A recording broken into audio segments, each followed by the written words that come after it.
Au-delà de la stabilité, il faut passer à la liberté financière. Deuxième élément pour lequel tu dois te lancer en entrepreneuriat, c'est pour passer de la survie à la liberté financière.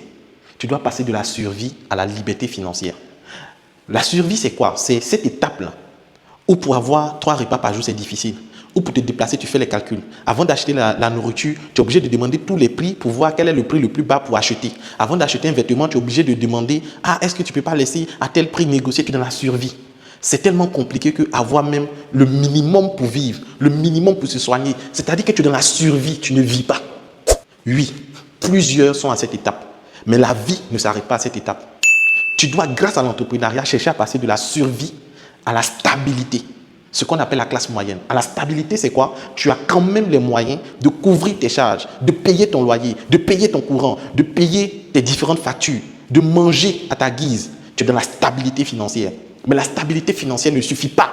Parce que dès qu'il y a des crises, dès que les prix augmentent, tu commences à pleurer. Parce que derrière, tu étais juste stable.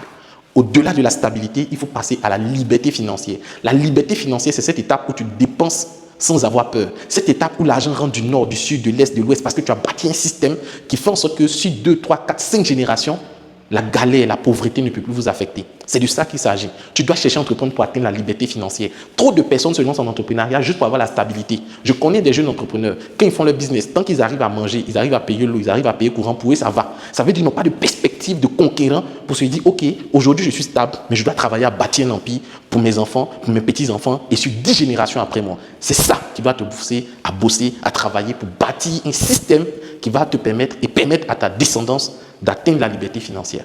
Très important. Un autre élément, créer de l'emploi. Oui, on se lance en entrepreneuriat pour créer de l'emploi, pas seulement pour s'enrichir. Les entrepreneurs sont des apporteurs de solutions. On se plaint aujourd'hui qu'il n'y a pas de travail, il n'y a pas de travail. Mais qui doit créer l'emploi? Ce sont les entrepreneurs. L'entreprise que tu mets en place va créer de l'emploi. Donc quand tu te lances dans les affaires, tu ne dois pas juste penser à ton ventre et à ton bas-ventre. Oui, tu dois penser à créer de l'emploi, à employer des personnes. Parce que quand tu vas créer ton entreprise, tu auras besoin d'une assistante, tu auras besoin d'un community manager, tu auras besoin d'un vidéaste, tu auras besoin d'un monteur vidéo, tu auras besoin d'un chauffeur. Oui. Donc tout cet écosystème de fonctionnement de ton entreprise va créer de l'emploi.